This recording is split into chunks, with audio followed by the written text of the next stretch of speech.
our purposes. One and all present this.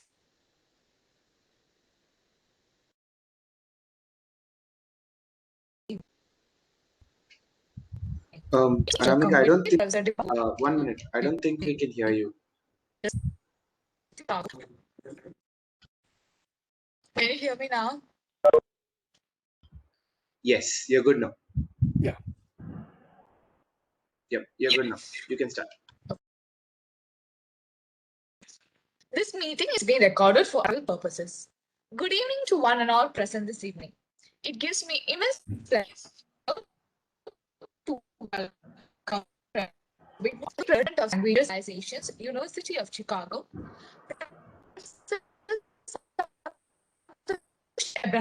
Annual Academic Conference Convener, Conference Secretaries, and friends. We welcome you to the post-conference lecture of the 10th edition of the Annual Academic Conference hosted by the Department of Science. A decade of deliberation as to power that text and research can have in shaping the journey of humanity. Broadly themed Spatiality, the conference featured 7 panels, 5 keynote lecturers, 19 speakers, and a unified attempt at academic development. After the successful completion of the conference, the team is back with yet another intriguing post-conference lecture. We would like to begin this evening's proceedings by inviting Professor Santosh Abraham, Faculty Convener, Department of Humanities and Social Sciences, Annual Academic Conference, to deliver the opening remarks. Right. Good evening, all. I hope I'm audible. I'm very happy to join this evening lecture by Professor Whitney. As mentioned, this lecture is the last segment of the annual department conference organized by the Department of Humanities and Social Sciences at IIT Madras, and we had this conference in last April.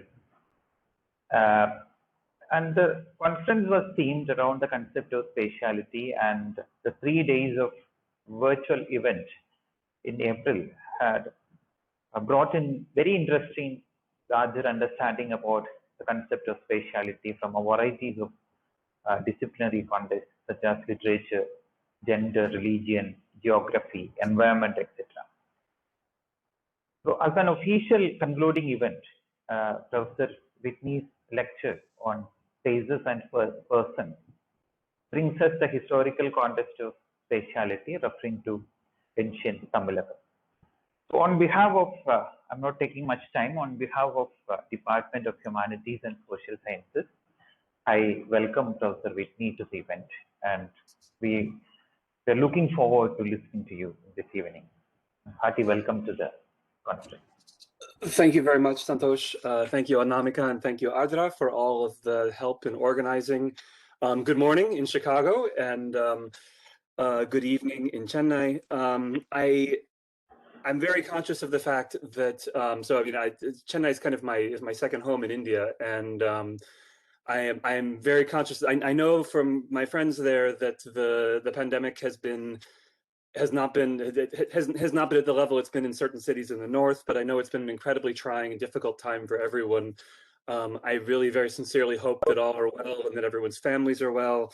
I just want to offer, I want to offer my solidarity and my hopes that I'll get to meet some of you in person sometime in the very imaginable and near future.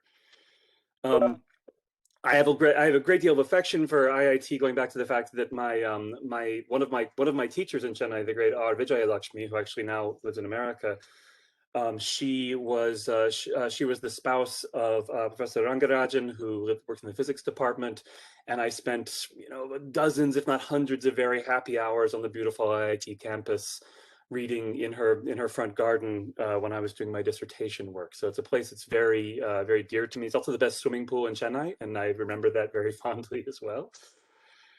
I will just apologize at the very outset.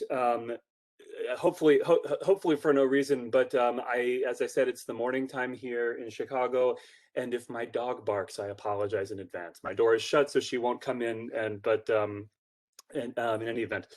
So thank you all for the invitation. Thank you for being so flexible and allowing me to deliver the lecture later than the conference itself. I'm sorry to have missed the events. I'm sure I would have learned a great deal from it.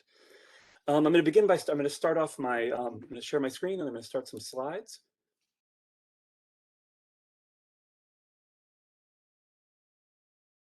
Okay, everyone can see that, I hope. Great. Yes.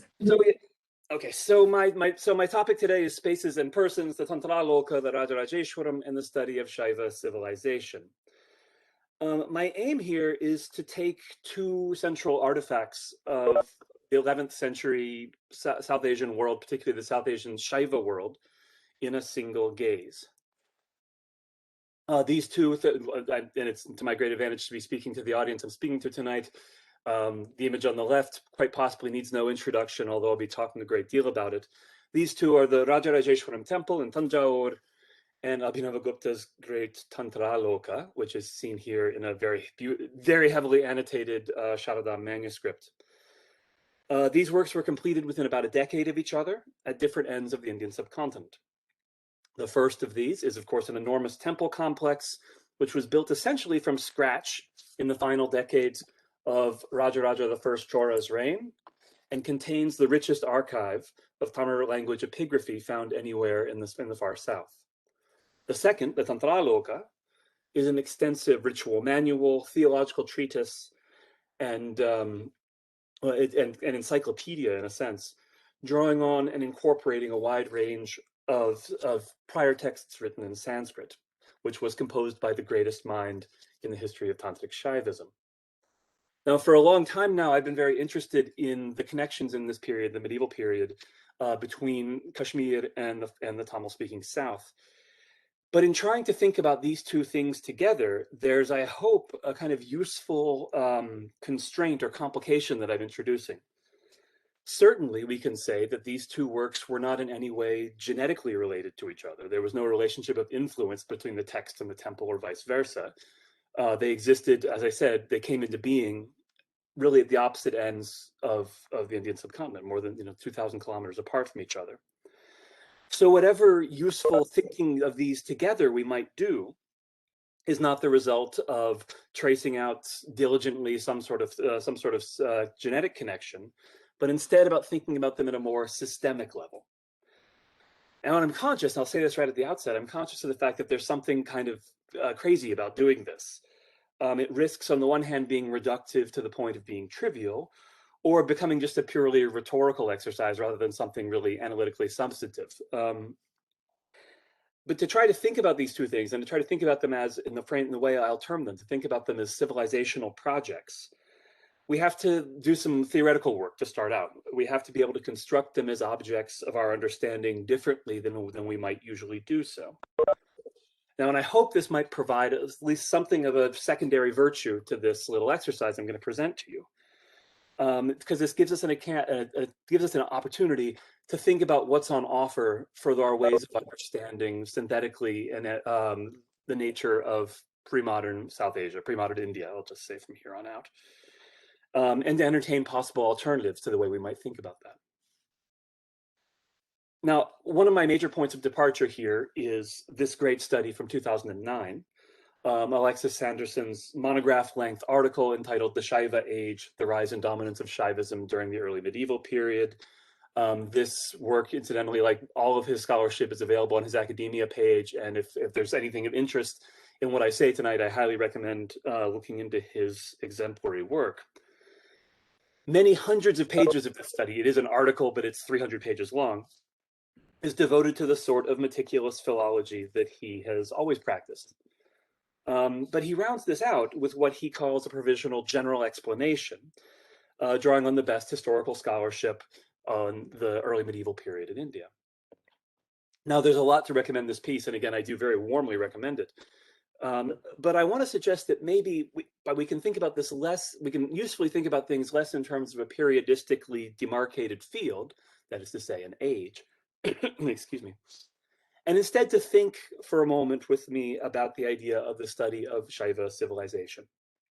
Now, admittedly, the study of or attention to civilization is something of a speciality of the university where I work, the University of Chicago. As was already said by Anamika, I teach in a department of South Asian languages and civilizations. Our undergraduate core insists on our students doing several quarters of civilizational study. And earlier in the middle of the 20th century, there was the quite well-known comparative civilizations project helmed by the anthropologist Robert Redfield. One of the results of this, were the very well-known, indeed celebrated 3 volumes of The Venture of Islam by Marshall Hodgson. But I'm not suggesting by using this label that we want to go back to the world of Cold War social science and the humanisms that were allied to it. Instead, I want to begin by thinking about 3 different ways that we might approach civilizational study, while admitting that there might be other ways that we could attempt to do this. I call these, as we see here, the reductivist comparatist, the disciplinary, and the relational. So the reductivist comparatist, just briefly for it to go through all 3 of these, it would be the sort of approach, I would say, broadly speaking, advocated by historical sociology. Much of this is scholarship that I very deeply admire, and I give 2 examples of the books on the slide here. Now, for a historical sociologist approaching this, the Rājarājeśvara coil and the Tantrāloka might simply be understood as tokens of a type, Shaivism or pre-modern Shaivism, medieval Shaivism. And we could feel warranted to unproblematically juxtapose these to try to characterize this type. Now, to be reductive is not to be simple-minded, and of course they're aware of the differences between these things. They're aware of the fact that the temple is, of course, part of the physical material world, and the text is a work of thought, of language, and of the imagination.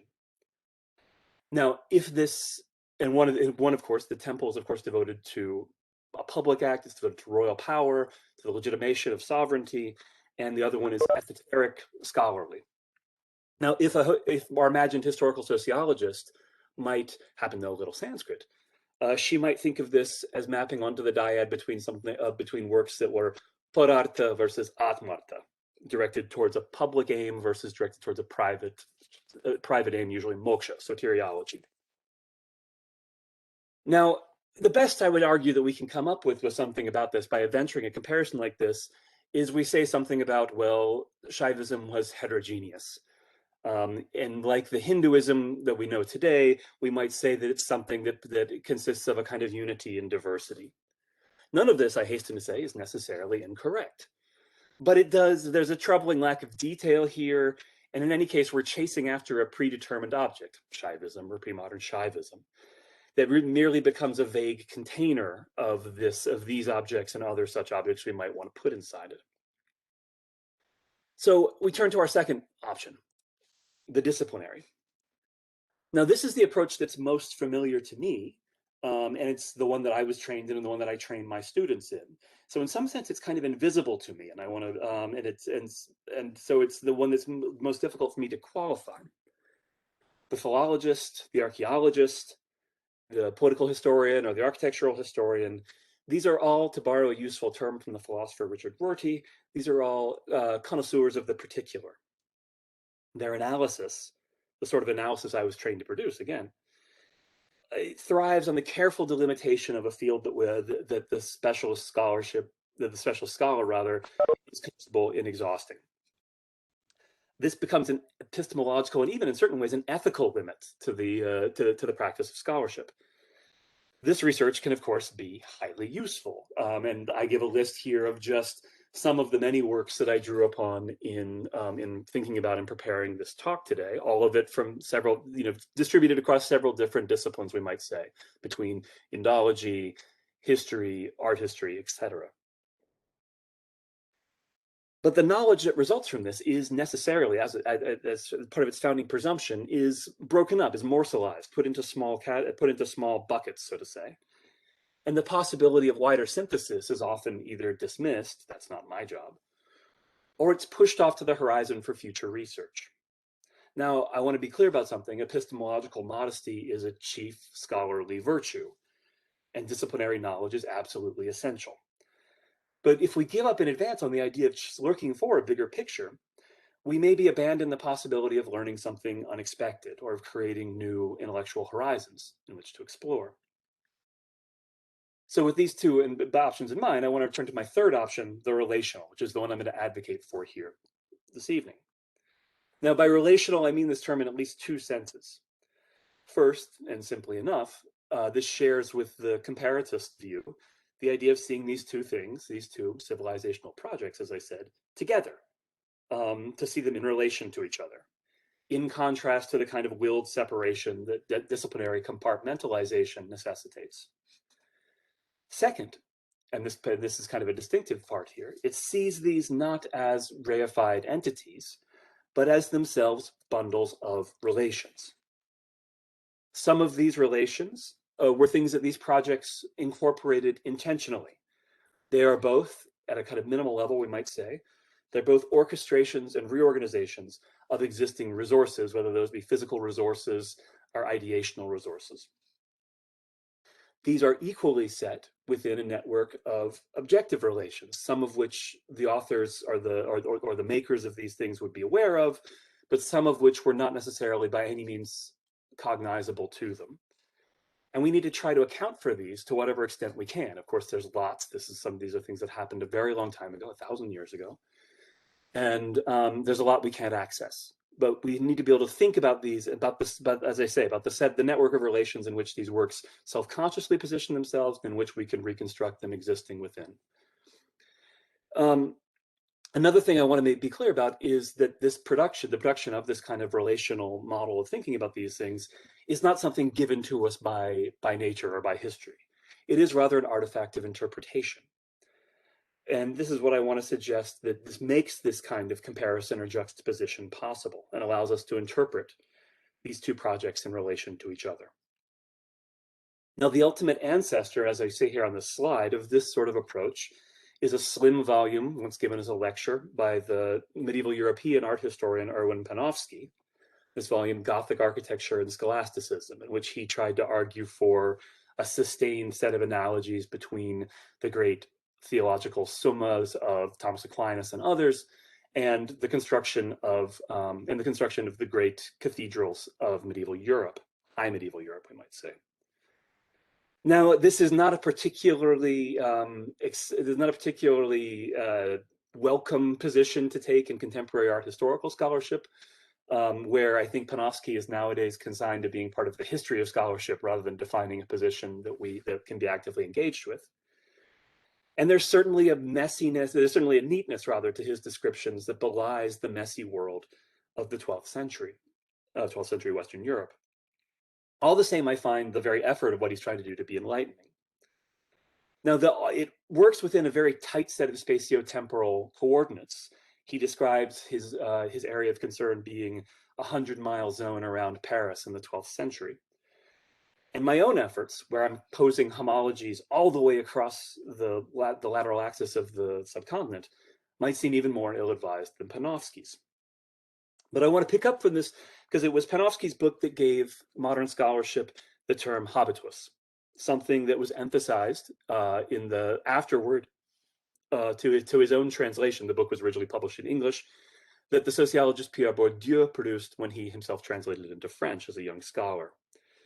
Later on, Bourdieu would go on to make the term habitus into his centerpiece of a massive reworking of sociological theory that is deeply influential upon me, as it is on many people.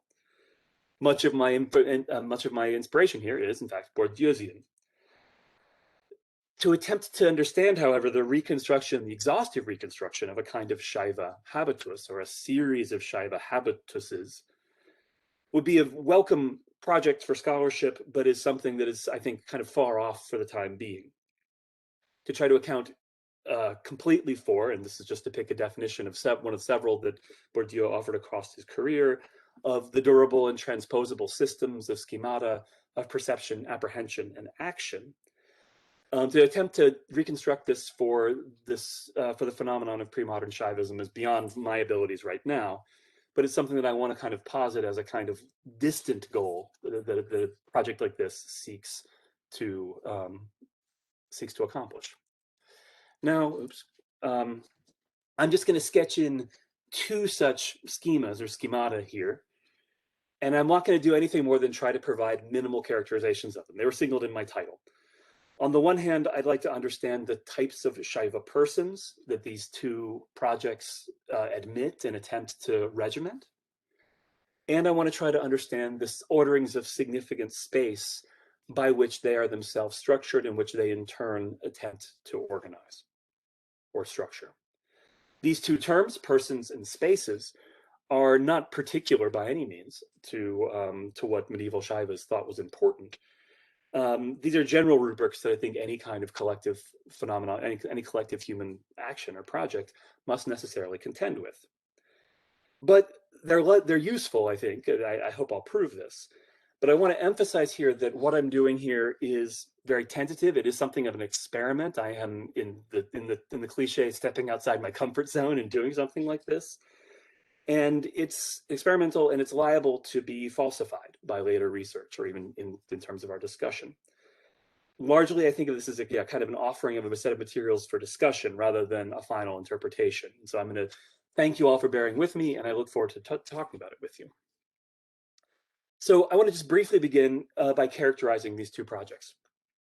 What do they consist and what pre-existing resources or schemata do they draw upon? I'll begin with the Tantrāloka. It is, Abhinavagupta tells us at the outset, a paddhati, a prakriya, a guide or a manual, explaining a particular tradition of Śaiva worship, particularly the worship of a set of three goddesses called the Trika or Triad. The three goddesses whose names are Para, Apara, and Parapara. Parasakti or Paradevi still being a figure that's worshipped in Tamil Nadu today. This is from a verse very, very, very early in his mammoth text. Different guides for the various streams of the Śaiva tradition exist in great profusion, but not even one is available for the details of the supreme Trika tradition. Entreated strongly and repeatedly in this way by my own students and by my contemporaries, good men, all of them, I now compose this clear and complete manual. Now he goes on to describe that, as is customary for this genre, he's preaching or attempting to expound upon the teachings of a single work. The work is called the Millennium Tantra. And he takes this text to be the absolute summit of a very complicated and internally variegated world of texts written in Sanskrit. Revelation, thought to be the teachings of Shiva or the goddess or one of the members of their family. And because, he says, this work is the very pinnacle of the revelation, he's able to unpack, he's able to rove over all the other scriptures available to him at the time, a huge library of works, so that he could unpack what is available by implication, lingataha, in the Nalini Vijayotara itself. And this is a useful base from him to argue for. I won't go into this in any great detail because on the one hand, it was connected with the more mainstream world of the Śaiva Siddhanta in certain of its ritual details, but also as a goddess-based tradition looked out onto the more wilder world of Shakta worship that was really Abhinavagupta's kind of main interest. So clearly, this was a tactical decision on his part, even though, although I'm not for a second trying to second guess or gainsay the fact that his devotion to these three goddesses is probably completely sincere.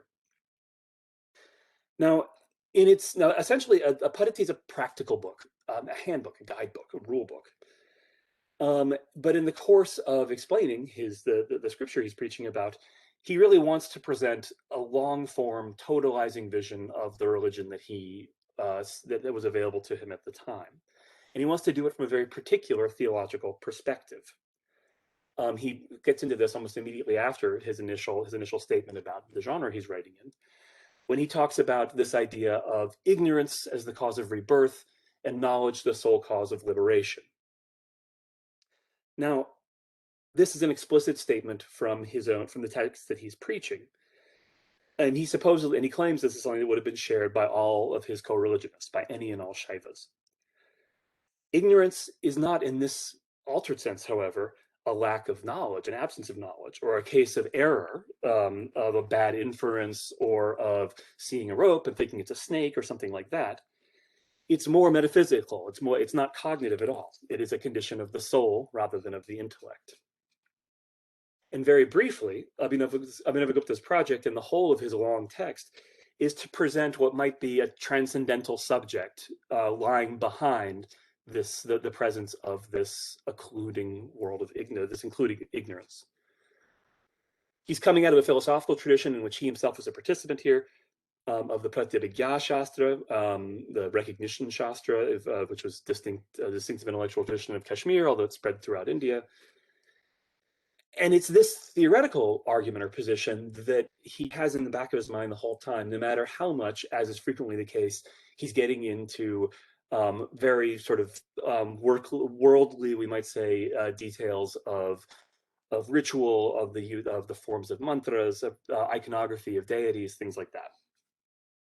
Now, this idea that it's a guidebook on the one hand, and it has this kind of Gnostic or gnoseological goal on the other, doesn't really prepare us for the experience of what it's like to actually read this book. I've been dipping into the Tantrāloka for, well, most of my adult life now. And particularly when I was first starting out, when I was a student like you all, I found the experience of reading it to be, frankly, baffling.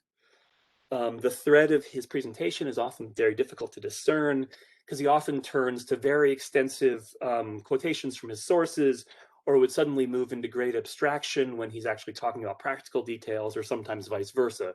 Suddenly, while talking about a theoretical point, we'll dive into something that's a very particular kind of thingy element of the Śaiva religious world. At the time, when I first started reading it as a young student, I found it to be what I would call digressive.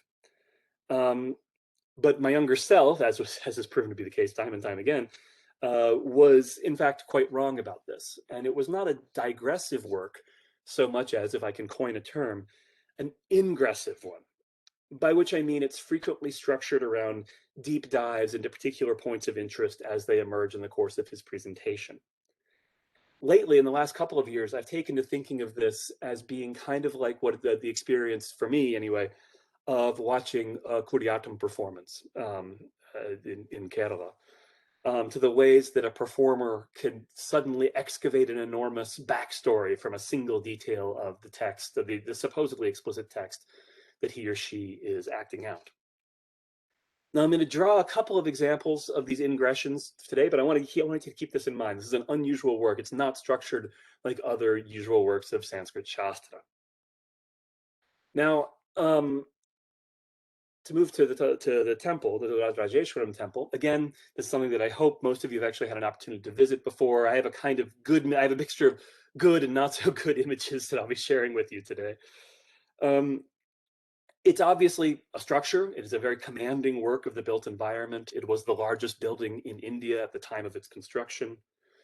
It is at once a sanctum and it is a kind of fortress. It has its massive third prakara wall was once surrounded by a moat that's now dry. The archaeological, might say, logic of it, or the architectural logic, excuse me, of it really extends from the idea of what central Tamil Nadu temple building had been doing for the preceding century or century and a half, only to be massively expanded. If we take the temple of Bilhaṇa, what's now in Pasupati, this 10th century temple was a major architectural achievement in its time and consisted, as we can see here, 3 different talas or tiers in its central vimana. Whereas, on the other hand, the Rājarājeśvara, built about a century later, consists of 14 such levels. It was a skyscraper. But we'll note, and you can even see this from this picture, it's constructed out of kind of identical architectural elements to the temple in Pasupati or indeed other temples of the region. The result, I think, was a very deliberately orchestrated effect. It was but intuitively familiar to its initial visitors and absolutely overwhelming in its effect. Now, in turn, again, this is probably familiar to most of you, and I apologize for the blurry image on the left, was also, so that this architectural fabric of the temple was the material substratum for an enormous textual archive. And a detailed accounting of personnel, movable wealth, and financial instruments, among other things, that documented the initial arrangements for the temple's liturgical equipment and for its day-to-day operation. Following these records, we can actually date when this whole system, so to say, came online. With the putting in place of the temple's finial, its kalasha, or as the Tamil records call it, its sepakurtam, its copper pot. All of this is punctiliously dated to the 275th day of Rājarāje's 25th regnal year, which works out to be sometime in April of the year 1011. Now, at the intersection between this being a physical monument and a textual corpus, the Rājarājeśvaram was also explicitly, return to my theme, a network of relations, marked by the relocations of individuals and their families, the transfer of livestock, agricultural produce, and other forms of revenue, moving into and out of Tanjāvur from as far away as Sri Lanka and the northwestern Deccan, from what's now northwestern Karnataka. Just as significantly, however, although more ephemerally, and I really want to emphasize this, the Rājarājeśvaram was also, we might think of it as an engine of semiosis. It was generating and transmitting signals all across the human sensorium. In addition to the physical appearance of the stone temple itself and of its inscriptional corpus, there would have been musical and dramatic performances. Again, we have details of these given in the textual archive, textual recitations, the burning and thus the sight and the smell and the warmth of ghee-fueled lamps, the distribution of food to deities, temple servants, and worshippers, all on a massive basis. Of course, this is the usual kind of semiotic regime of any South Indian Hindu temple, but here expanded massively. And all of this was directed towards, I think, a single end, which was a consummation and demonstration of the decades-long project of creating the Chora state. Now, to speak of the state in early India is to invite an argument, and I won't spend much time eking out a theoretical position here, although I'm happy to talk about it. I'll simply assert, rather than demonstrating, though, that the nature and the strength of state institutions under the Choras constituted a qualitative rather than a quantitative difference between both its predecessor polities and its contemporaries. The decades of Rājarāja and his son and successor Rajendra's reigns witnessed the most extensive and successful act of state-making that had ever been seen before in the Indic world. By the year 1011, when the temple, so to say, came online, the state claimed by Rājarāja had, or rather, the territories claimed by Rājarāja had been completely reorganized in their relationships in the land on the basis, most notably, of a kingdom-wide revenue survey conducted in the year 1002. So the Rājarājeśvaram was itself then a kind of monumental filial, itself a kind of kalasha, inaugurating the state apparatus constructed by Rājarāja and his son. Now, and by this, however, I don't mean to suggest that this was a kind of theater state stage prop, that it was just meant to legitimate their rule in some kind of mechanical way. Instead, this was meant to embody the sort of claims that the Chora state made about itself, and acted in turn as a central storage hub of the informational order that state relied upon. As a nexus of its resource flows, the Rājarājeśvaram was, in the late James Heitzman's words, the apex of, and I quote, an artificial system of exchange transferred to and from the temple into a single system of equivalencies, end quote, that effectively made it the centerpiece of a royal command economy stretching over the entire territory of the kingdom. Now, Shaivism then plays a role here, but it was less as a set of theological or liturgical ritual particulars as a propagating medium for this project of state-making. Now, significantly, as is probably well known, this didn't last. Less than 25 years later, in 1036, all of the revenue arrangements and that were put in place for the Rājarājeśvaram were moved to Rajendra's own massive pharaonic project of temple building in Gangakondachorapuram. But at the moment where this was actually brought into being, nothing like it had ever existed before. Okay, take some stuff, take a sip of water, excuse me. Now, so to turn to our first form, the category of persons. Now, I'll try to move rather quickly. I realize I'm taking my time here. The possible types of Śaiva persons can be portrayed schematically from the point of view of the theorists. And this is an image I borrow from Somadeva Vasudeva's book. The vast majority of the Śaiva subjects of the Chora kings, where we just were, would have found themselves up there at the far upper left in the realm of uninitiated devotees or Shiva bhaktas. However, the scriptural texts that Abhinavagupta is concerned with would have been concerned with this other area, this whole densely occupied right-hand side of this typology. The mostly men who made up this part of the world would have been obviously the demographic minority of Shaivas, but they were entirely the subject of the interest of Shaiva theoretical texts. And all of these depended on, as in fact this slide helpfully shows, on them being dikshitas, on them becoming them being processed through the initiatory regime of Shaiva Diksha. Put another way, Diksha, or initiation, supplied the central presumption upon which the textualized tantric religion thought about Shaiva persons. This includes everyone from the worshippers of Sadashiva, the Shaiva Siddhantikas, through to the worshippers of Kali, like Abhinavagupta himself. For this perspective, Diksha was definitive of what it was to be a Shaiva person. And this is actually the way that the text is organized, the Tantrāloka is organized. And this is the first example of its ingressive logic. This typology here is introduced early on in its 15th chapter, which is the chapter I'll be concentrating on the most here, which goes on to describe this term, the people who are processed through Samaya Diksha, or the kind of general processing into being a Shaiva.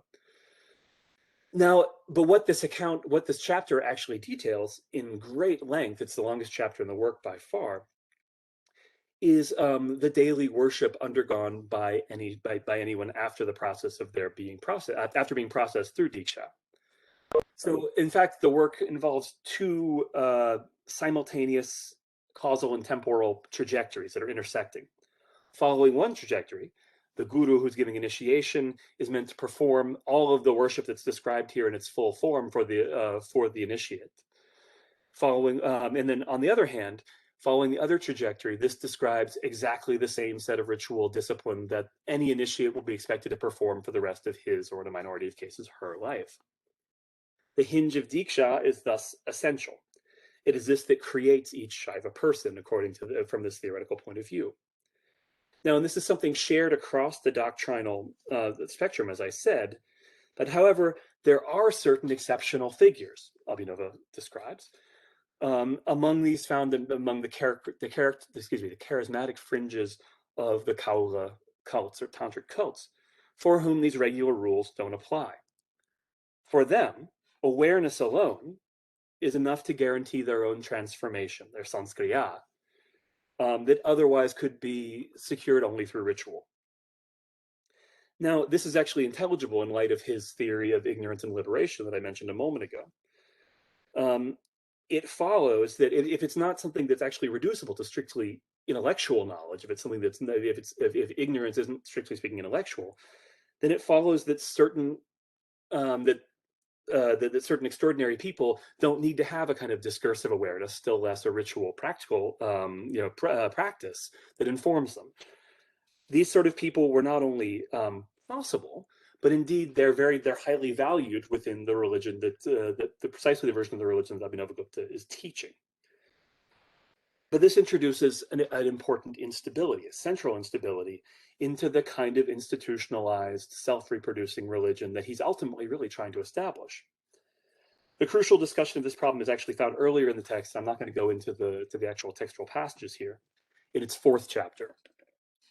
While explicating one of the terms of the term sattarka, or proper reasoning, which is one of the parts of the elements or limbs, angas, of the Malani Vijayotara's form of yoga, Abhinavagupta addresses himself in rapid succession both to the question of religious diversity, interestingly enough, and then of precisely these sort of self-realized religious figures. I detect here, at least, a certain anxiety on his part.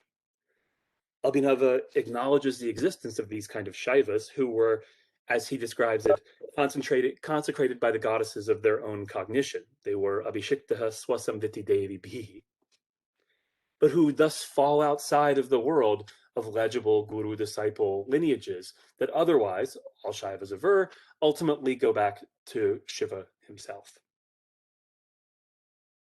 and this is actually, this is ultimately the guarantor of the institutional and indeed the soteriological efficacy of Shaivism. Ultimately, this is what guarantees liberation, usually at death.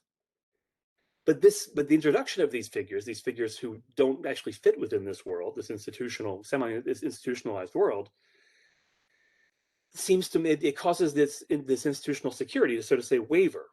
And it wavers precisely on the basis of this kind of immediate cognitivist worship that he is most interested in valuing. So in a way, the whole of the Tantrāloka is an attempt to work this kind of, to effect an impossible compromise. On the one hand, we have a stable, broad-based form of the tantric religion. On the other hand, a spontaneous, charismatic, and self-renewing esoteric world. So in these mapped out, these figures, maybe on the one hand, the acharya or the guru and the siddha map out a kind of limit case of the kind of persons that this text imagines. So turning from, so to say, from theory to practice, although I want to, as we'll see, this is exactly a sort of problem this is exactly a distinction I want to problematize. We possess in the Rājarājeśvara an enormous data set. Enormous, we might call it a prosopographical data set, information about particular people, which given then as now, or now of course it's kind of going out of fashion, but given historical South Indian naming conventions, actually tells us a lot about these people because we know about where they're from we know their urper, their tandaiper, and a personal name. Oftentimes, in addition with additional information about their identity, about titles, community identities, things like that. We know about an enormous range of people as a result of this.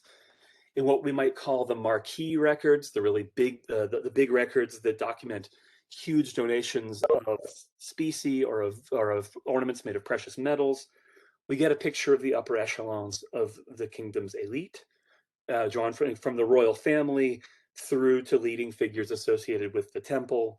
Among them, the Brahmin Senapati or general Narakan Krishnan Raman, and Velara officials Adityan Suryan and Karayil Yerditapadam, figures who reoccur multiple times throughout the corpus. This includes significantly corporate bodies as well as individuals. In a point that's been very well studied, the 31 so-called named regiments that are listed there, who are mostly involved in kind of high-order financial transactions, leveraged investments, we might say, in agraharams around the Kaveri Delta. These groups, these martial groups, I would prefer to call them, parenthetically, are the first attestations, I believe, known to anyone, but certainly known to me, of the Valangai half of the Valangai-Iringai split that was later to become so important an element of South Indian caste identity. Now, within this massive archive of what we know about these people, it's noteworthy, given this is a deeply Śaiva space, how few of these are actually Śaiva initiates. That's say people who in any way figure into the kind of coordinates of identity that we saw as essential to a work like Abhinavagupta's Tantrāloka.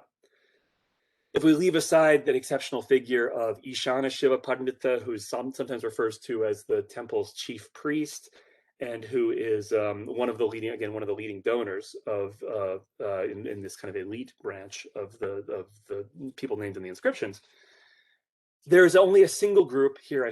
I list part of them, a group of 38 all told named figures, all of whom possess Śaiva initiation names. I give here this is from the South Indian Inscriptions edition, both in Tamil and then giving the English translation of them. Now, all of these names, such as Jnana Shiva, Manotama Shiva, Purva Shiva, Dharma Shiva, etc., all given incidentally in Grantha orthography, so showing a kind of Sanskritic element to them. All of these show initiation within the Śaiva Siddhanta, that is to say, the kind of mainstream Śaiva tradition. All of these figures are described as Pradharahar, meaning and they're described as being people who are tasked with the recitation of Tirupadyam, which probably means the Devaram.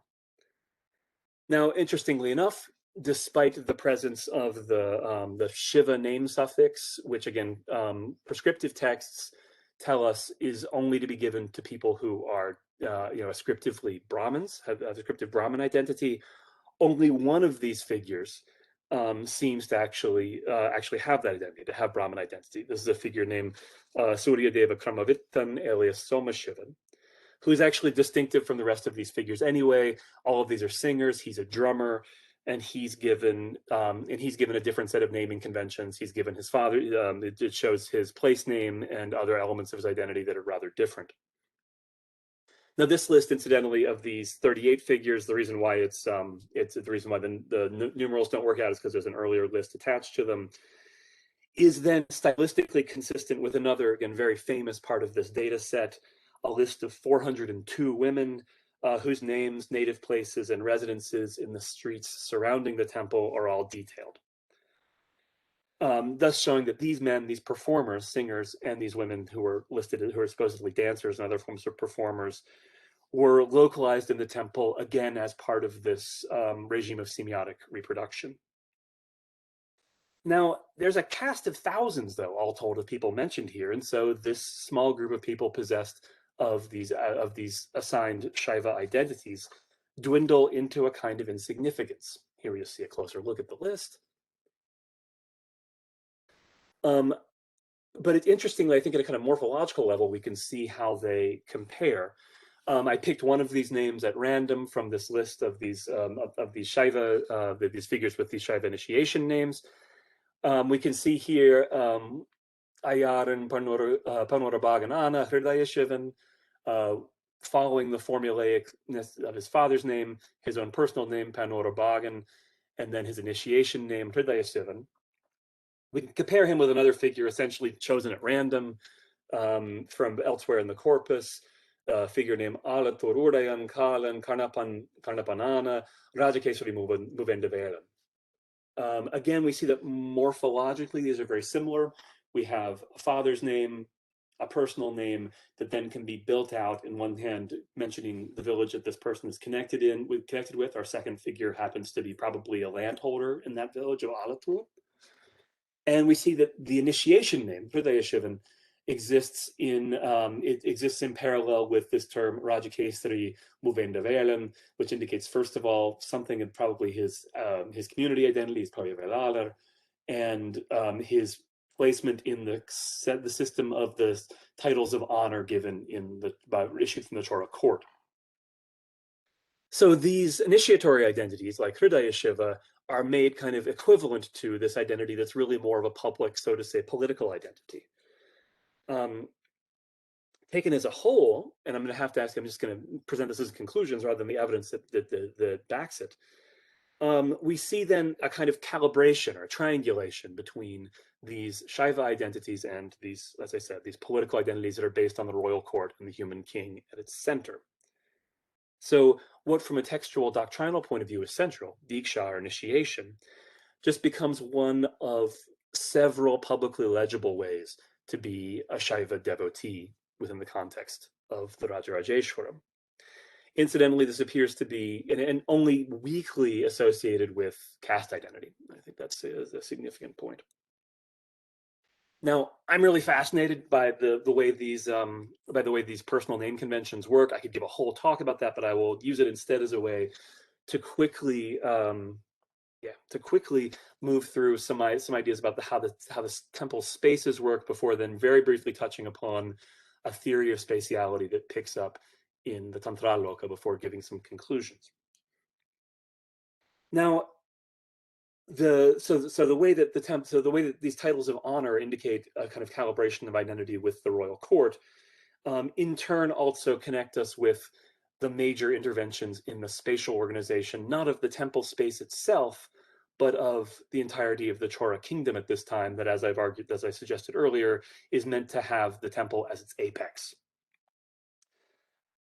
Its situation within the organization of the Chora state. This has grown from the great Y. Suvarayalu's Political Geography of the Chora Country, the greatest book ever written about Chora politics.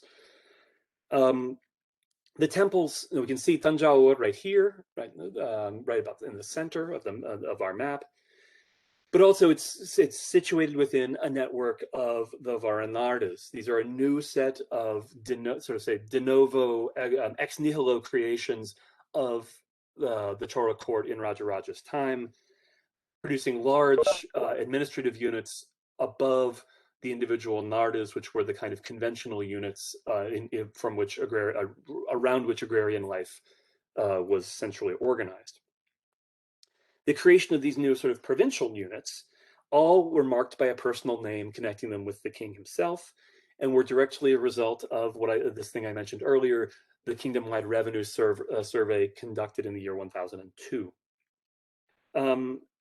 These new territories were then a product of explicit state intervention into the customary world of agrarian life, and were a major point of reference for the temple's inscriptional archive. So we see here the creation of what we might call state space, to borrow a term from the sociologist Jim Scott. Now, against this view, though, an architectural historian might say that, well, that's fine, but let's look at something a little more substantive about the actual lived, experienced space of the temple itself. That this demands a kind of interpretive priority from us. Now, in the spatial order inaugurated by the Rājarājeśvara temple, however, itself was complicated and multiple and overlapping. And I think that on the one hand, this might call it abstract bureaucratic pole, and the existential embodied pole of the experience of being, the physical experience of being in the temple site itself, marks out its two extremes. Now, I don't have a good image for this, but this is all very conventional. We can also think about it in terms of its orientation on the compass points. As is typical, this is oriented, and the temple's gopurams are organized on an east-facing axis. The main shrine faces outward to the east, and this is then this, so to say, conventional spatial order is organized through two different programs. On the first hand, and here I don't have a good image, in the inner wall or the inside wall, the Sutra Malikai of the inner courtyard, are a series of shrines to the, again, conventional, so to say, Puranic Dikpalas, the guardians of the directions. And this order is only interrupted by the east-facing gateway, where there should be a shrine to Indra, which is then accommodated by a small shrine inside the gateway tower itself. This universal pan-Indian organization of space can be juxtaposed by what we see here on the shrine, on the main shrine, the series of niche shrines, or deva koshtas, which line the central vimana. I have some more pictures here. These reproduce what actually had become the conventional ordering in earlier Chora temples, like the temple at Pasupati Koil that I mentioned a moment ago, and are reflective of a new iconographic consistency that had been introduced by Rājarāja's great aunt, the great temple patroness Semdian Mahadevi. So we see this as another form of embedding. We have the pan-Indic embedding of the order of the cardinal directions, followed by the ordering of these small niche shrines on the temple itself. As we can see here, we see a Nataraja and maybe a Pishatana Murti.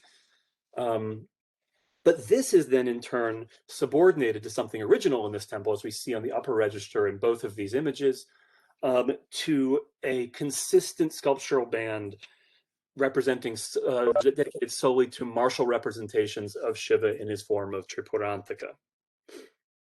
Now, this iconographic localization around Tripurantaka raises another and very significant question, which is about the location of the temple in Tanjore. Now, that Tanjore was the capital city of the Choras is something that's kind of utterly naturalized to us. Tamil Nadu state tourism guides will tell you that. Scholarly photographs will tell you that. It is, in fact, not true. The Choras, like any other medieval Indian dynasty, actually had their court moving throughout the year, as far to as far north as Kanchipuram, as we see on the extreme upper corner of this map, this Google map I pulled out. In fact, the real permanent capital, if one can be said to exist, existed in a site that's now part of the city limits of modern Kumbakonam, called Parayara, excuse me, some 40 kilometers to the northeast of Tanjore itself. Jim Heitzman, who I mentioned a moment ago, actually empirically demonstrated this through an exhaustive study of these epigraphs by showing that the gravitational force, so to say, of landed relations in the kingdom really did rely upon this point in what's now centered on Kumbakonam in the central Kaveri Delta. So why then relocate, why then locate this temple in Tanjavur? There is one compelling political geographical explanation that, and then I'm going to quote him, that the skyscraper of the temple central Vimana provided, quote, a pillar of victory facing south towards the former Pandya domains. So it stood not at the center of Chora power, but on the boundaries of the Chola power base, demarcating the royal homeland and looking out over the southern marches, end quote. Now, there's much to recommend this view, I think. It accounts on the one hand for the fortified bulk of the temple itself, which I already mentioned, and it forms a form of both offensive and aggressive power projection, as well as defensive position, if necessary.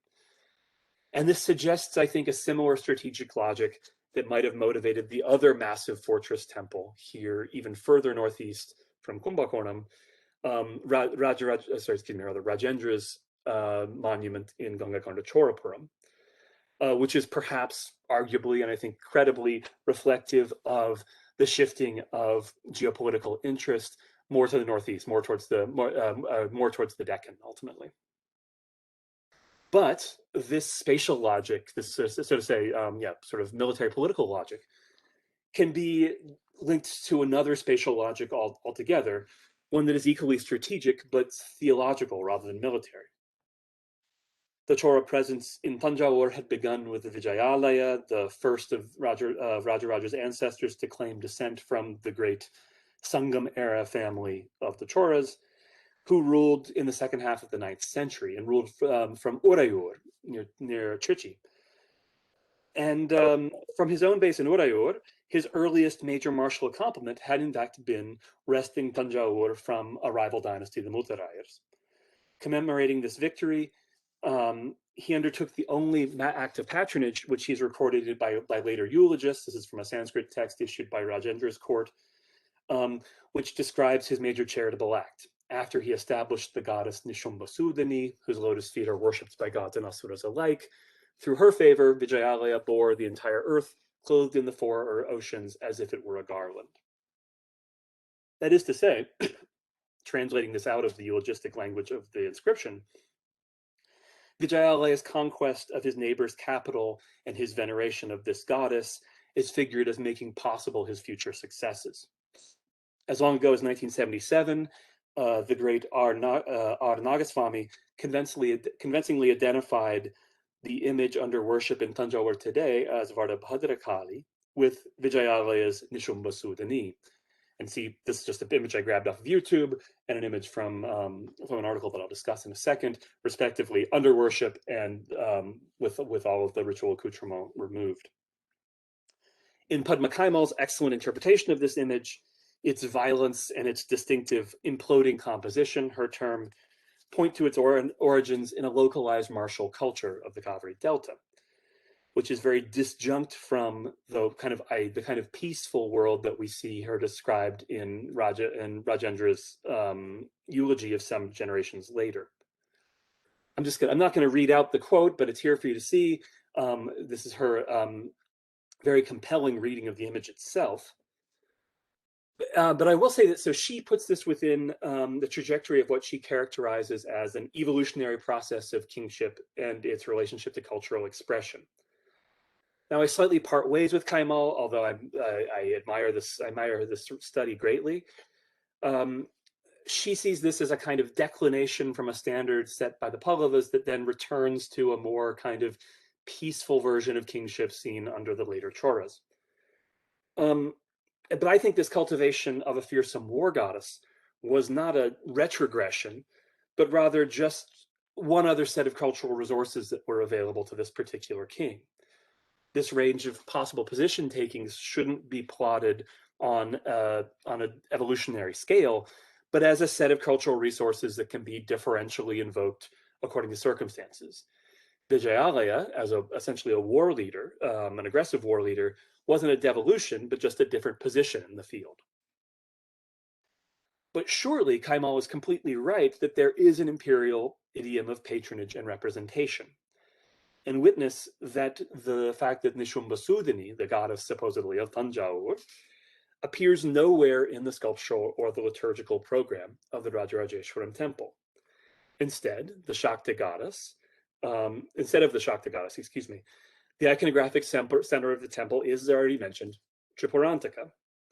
Shiva, who is represented first in the serial rows of the upper niches and the exterior walls of the Vimana, as you see on the far right. Also in the murals inside the Garbhagriha of the temple, and finally in bronze images that were widely distributed throughout from central workshops throughout the kingdom. The wild Shakta goddess, who was previously depicted in a moment of kind of wild epiphany, is replaced by the contained martial power of this form of Shiva, armed but inactive. I will note, just as just out of a sense of honesty, that we see that the mural actually contains something of this wild energy that the earlier sculptural image did.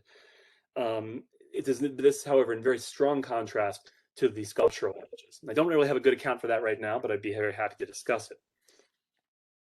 Now, this iconographic replacement or supplantation can be understood, I think, as another element of the temple's spatial logic. The connection between the origins of the Chora line, the town of Tanjore, and the Shakta goddess was clearly still part of the dynasty's self-image, as we can witness the fact that Rajendra, in fact, in the later decades of the first half of the 11th century, is still outwardly acknowledging this. But it's indeed being replaced by this masculine, indeed somewhat patriarchal figure of the royalist emblem of Tripurantaka. And this supplementation, the singular masculine goddess, the singular masculine god being placed, sort of supplanting the wild tantric goddess, or the wild Shakta goddess, is something very familiar from textualized sources, where we again, Sanderson, who I mentioned at the beginning of the talk, speaks of in terms of super enthronement, the way that, for instance, in the Trika tradition of Abhinavagupta, the goddesses of the Trika are placed on a trident that exists above the body of Sadashiva. I do not mean to imply that this iconographic supplementation, Tripurantaka being superordinate to Nishumbasudini, means that this was following a particular scriptural logic. I just mean that we see a common set of, of spatial orientations that can be deployed equally in physical plastic form in the temple, as well as in the ideational form of the scriptural texts and the text based upon them, and thus represents some element of spatial organization at work across these different forms of representation. Very briefly, because I realize I've gone on for a long time. Is it okay? So can I go on for another, say, 10 minutes, I hope? So. Okay, thank you. So the multiple ways we can think of the spatiality of the Rājarājeśvara, practical, material, cultural, ideological, and so to say mythopoetic, suggests a way that we can maybe approach the Tantrāloka's own conceptualization of space, but also in turn gives us a way to theorize the temple itself. And I want to kind of close with a kind of coming full circle. I have a lot of translation here, and I'm just going to actually leave it up. I'm not going to read it out in the interests of time. Considerably further on in the 15th Aknika, after a long, extended set of ritual preparations, finally we arrive at the point when the ritualist is entering into essentially the puja room. As he enters, though, there's an interesting theoretical aside that this immediately causes Abhinavagupta to alight upon. This is the second paragraph here in the English. So as he enters into, he enters the enclosure facing north, but then he immediately introduces a complication. But in fact, there isn't such a thing as direction, dik, or dish at all, with its distinctions into east and west, etc. For there can be no conception of it as a unitary thing independent of its extrinsic properties. Were one to suggest that east, for instance, as a category, can be shown to be such a property, then what good is it to speak of direction at all? So For Abhinava, if in fact the universe consists of nothing but Shiva's unitary consciousness, and this is one of his founding theological presuppositions, aren't the cardinal directions, and indeed space itself, fictive? Aren't they just something that's an imposition? At best, he looks looking at a view that's on offer. This is the view of the Vaisheshikas, the sort of materialist atomist philosophers, is that the category of space exists, but we can only know it through an inference.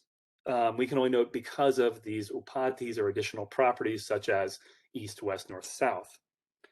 He criticizes this and says that in fact this inference doesn't work, because in that case, do we have this category at all if the primary thing then becomes these so to say extrinsic or secondary properties? So how then, to return to the practical problem, can the ritualist even be said to face north at all? And this, so in his reply to this, and this is what gets more extensive here, he has to actually derive the existence of space in a way that is connected directly with the radiant disclosive consciousness of Shiva.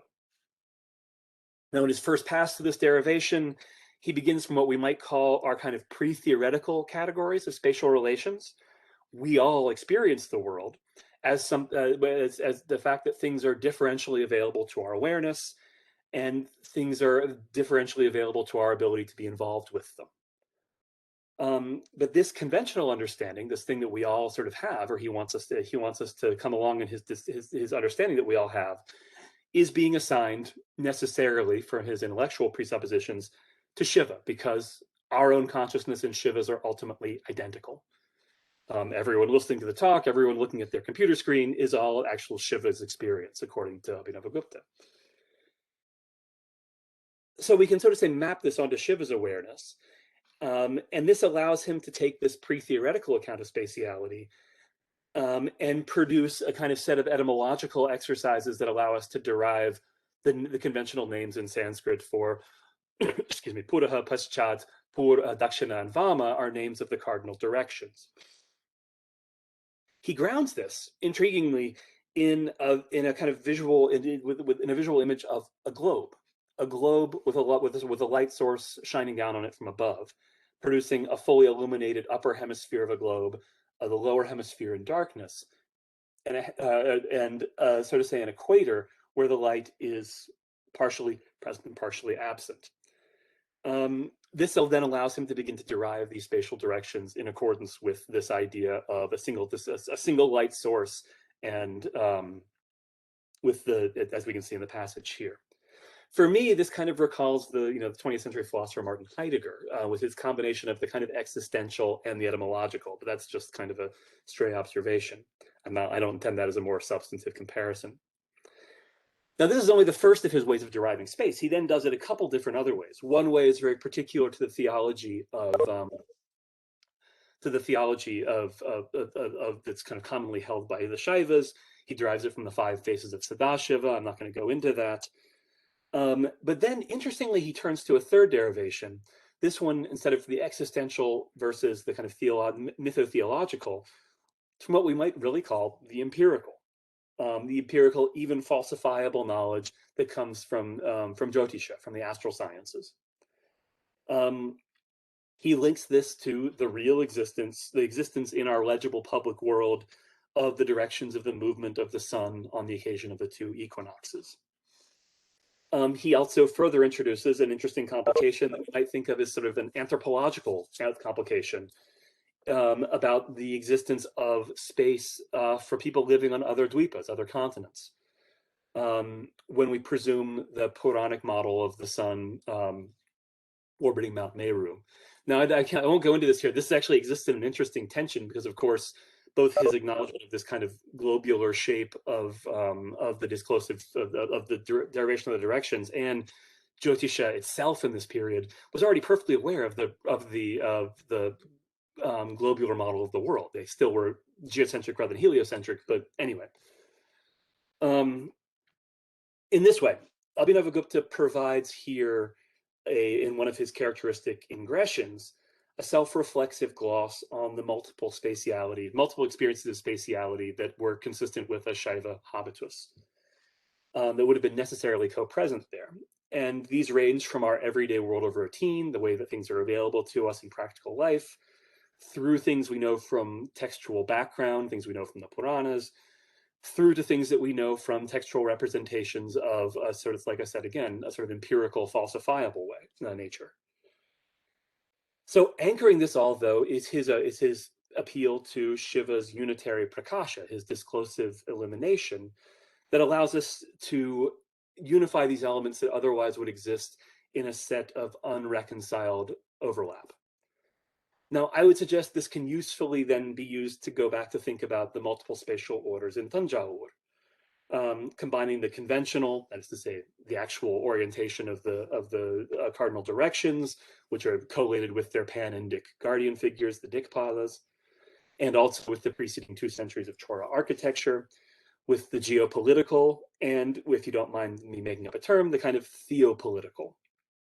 Social and individual spatial existence can thus be multiply laminated within the world of the Śaiva habitus, and we see this being realized in 2 different ways in these 2 different civilizational projects.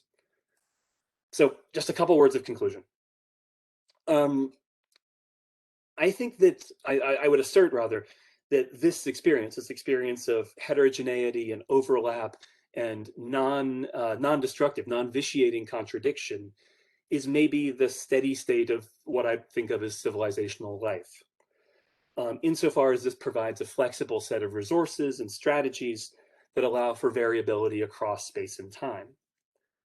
Now, I find something to warrant this intuition in the late Shahab Ahmed's relatively recent book, What is Islam? The Importance of Being Islamic, which, and I never met Ahmed, he passed away before his book came out, before I had a chance to meet him, but this book, and I hope this doesn't seem perverse to what were his intentions, but to me, this book seems to me to be one of the most provocative attempts to rethinking the idea of civilizational study in recent decades.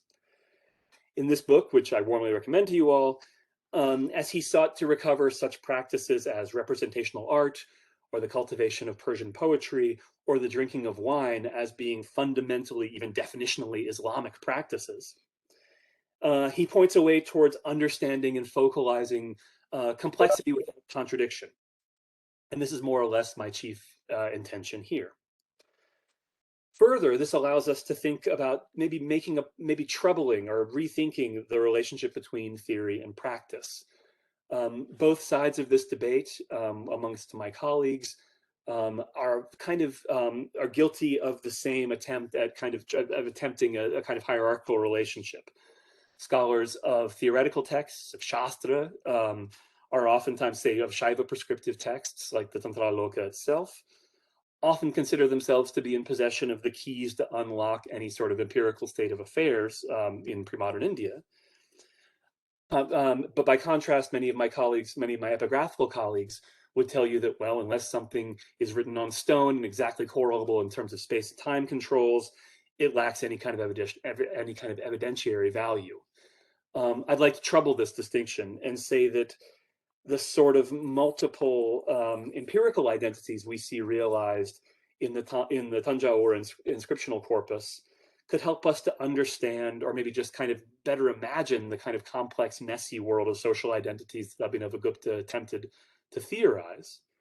Whereas the complicated, layered, discursive theoretical account of space we see in Abhinavagupta and gives us a way to approach maybe what the multiple overlapping world of spatiality would have been like within the temple context, whether it were mythical, embodied, grounded in empirical observation, or indeed some combination of the 3, most likely.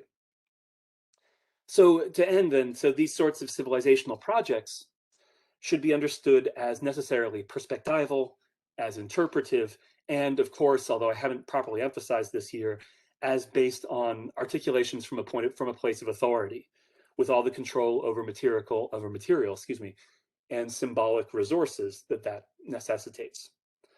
They were all necessarily, these and others like them, were the product of contingent circumstances and grounded in what were often highly local contexts. To think or to speak, as I've argued for here, civilizationally, is not to say that we should be thinking from, looking down at the world from 30,000 feet, quite the opposite. it is such civilizational projects as these that I think give us as analysts notable resources of our own to think about the way that the projects of synthesis, consolidation, and the extension of otherwise unreconciled raw materials were enabled by particular agents in particular contexts, and what makes their study, I hope at least, potentially valuable. Thank you all very much.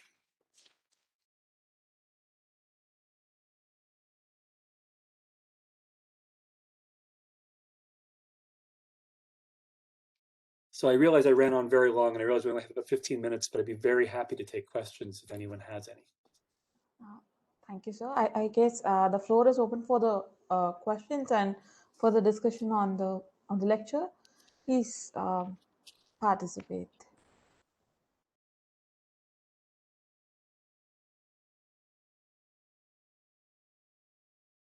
Right.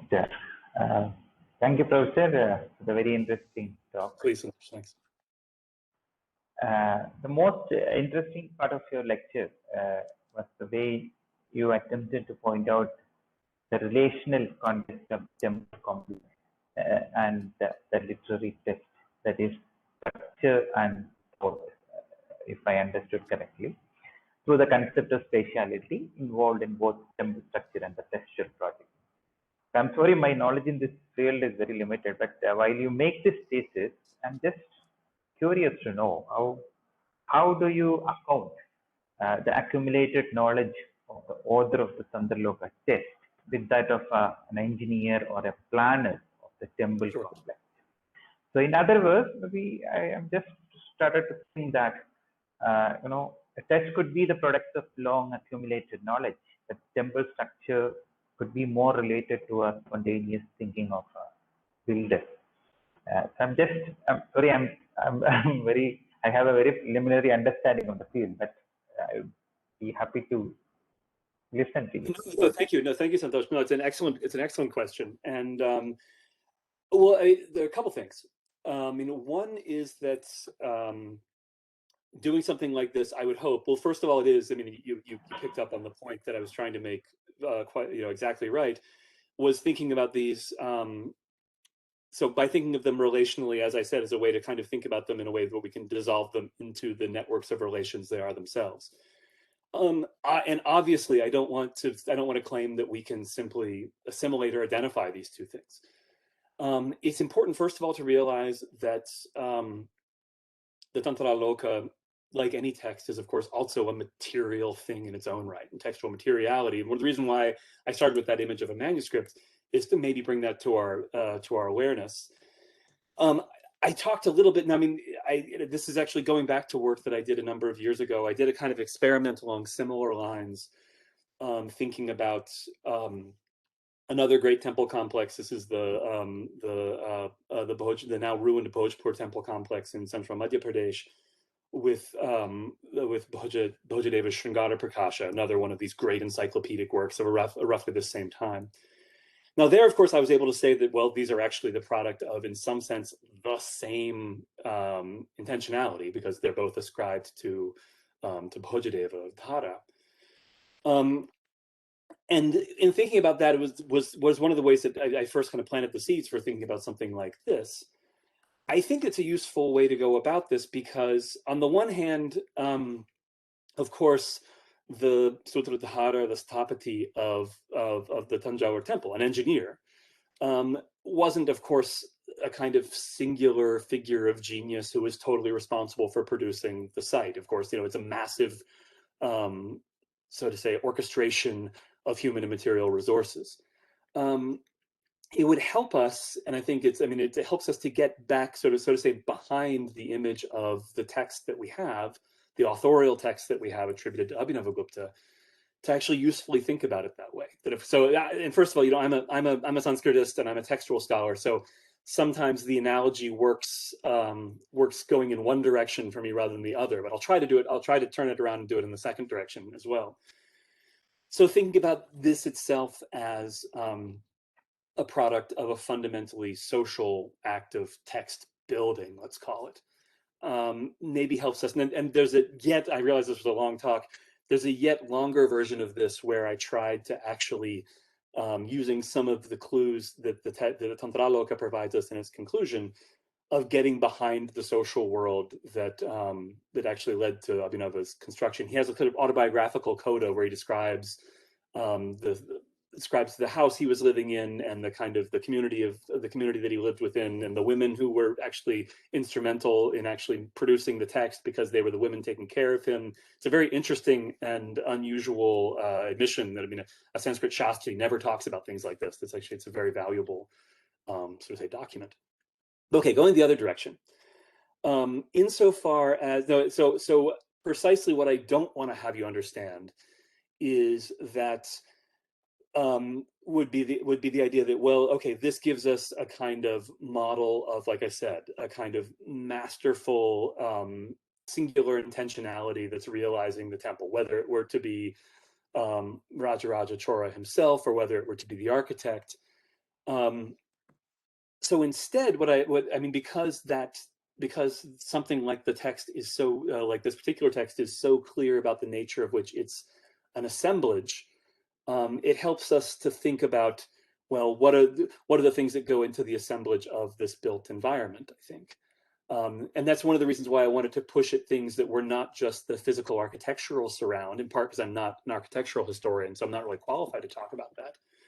But to talk about the ways that this is, of course, it's, of course, for anyone who's ever visited Tanjore, it's, of course, very kind of viscerally available that this is a work of language as much as it's a work of granite.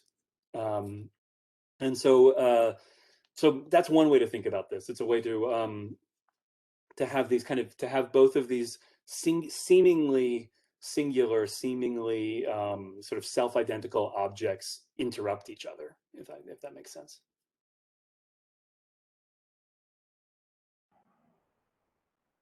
Nice. Thank you very much. Also, the other book you were referring actually on Gothic architecture and scholasticism. So that particular angle are you taking it as a kind of a model that you can use it for your?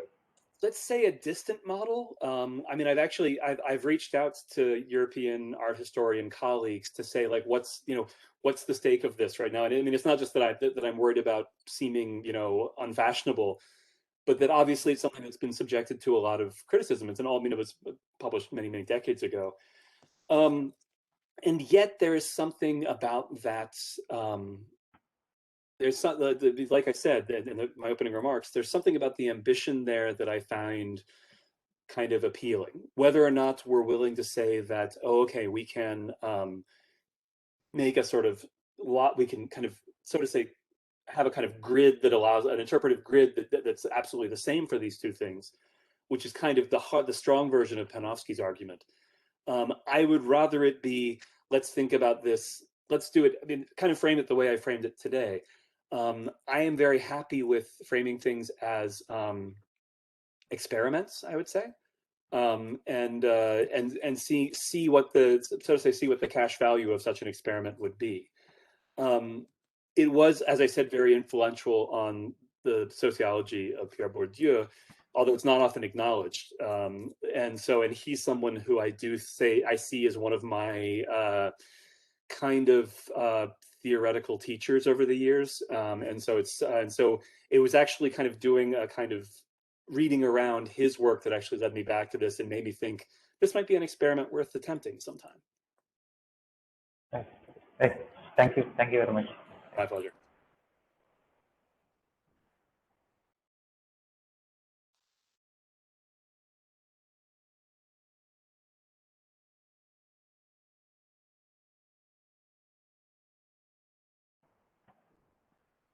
Are there any other questions that students would like to address?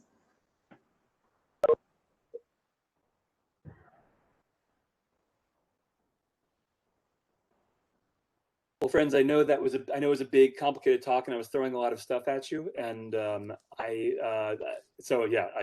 it's getting late, and it's on a Sunday, and I realize all of that. So please don't feel, don't feel burdened by the need to ask questions. I will also say I'm very happy to, if anything occurs to any of you and anyone wants to reach out, I'd be very happy to pick up a discussion subsequently on email. Again, meant very sincerely, I really hope to get a chance to meet some of you in person in the near future. I hope to be in Chennai soon, I guess I would say, and I would hope to have a chance to visit IIT. So I would be very happy to get a chance to meet you.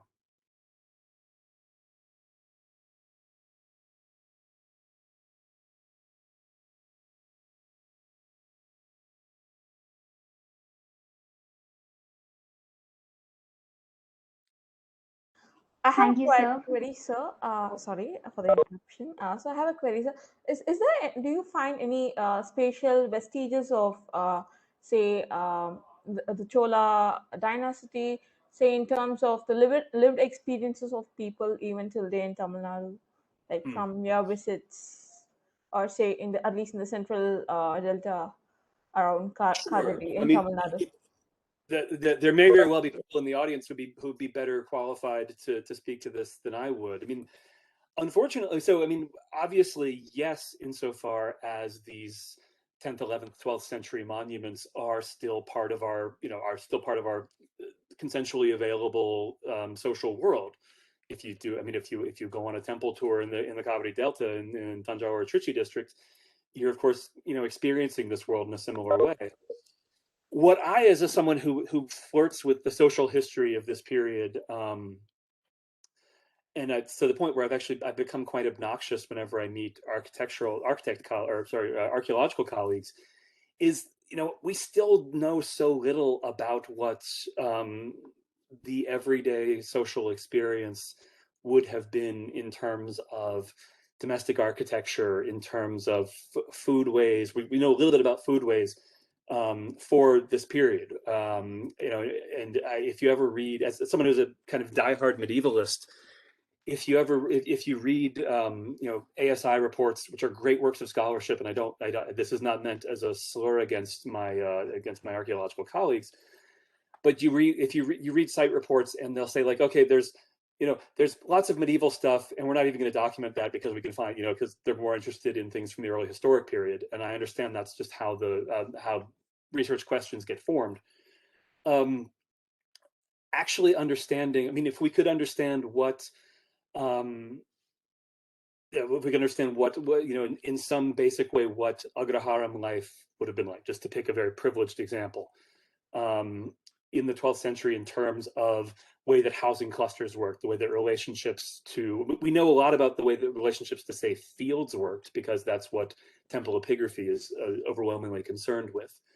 To actually be able to build up something of that might then give us the ability to do a kind of, again, another one of these relational exercises, to think about what we can say from ethnographic and even sort of first order experience, and see to what degree we can actually map those onto what we can find about it of social experience or spatial experience in that world. Now the big problem, of course, is that unlike, say, sites in the Deccan, say take Hampi for instance, which of course is the great example because it's been immensely well studied. Of course, there's still people living in the same spaces, and you don't want to evict people from their homes for the sake of an archaeological report. Yeah, no, I mean, it's something that I actually do think, looking over, for instance, at scholarship on early medieval Europe in the last 15, 20 years, 30 years really, actually doing not architectural history, not just the study of castles and cathedrals and things like that, but actually doing domestic archaeological study has revolutionized what we know about, say, 9th century France. I'm a far distant observer on this scholarship, but I do read around it a little bit. I would dearly love to see that sort of scholarship being practiced in Tamil Nadu. If I were king of the world and could assign people research projects in fields that aren't my own, I would do it in a second. So, thank you for your response. My pleasure.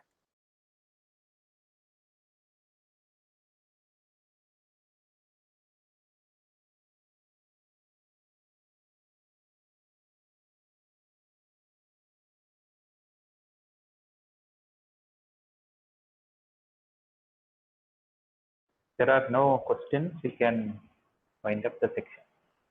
Okay. Thank you all very much. Again, it was my pleasure. And I hope to meet you all soon. All the best.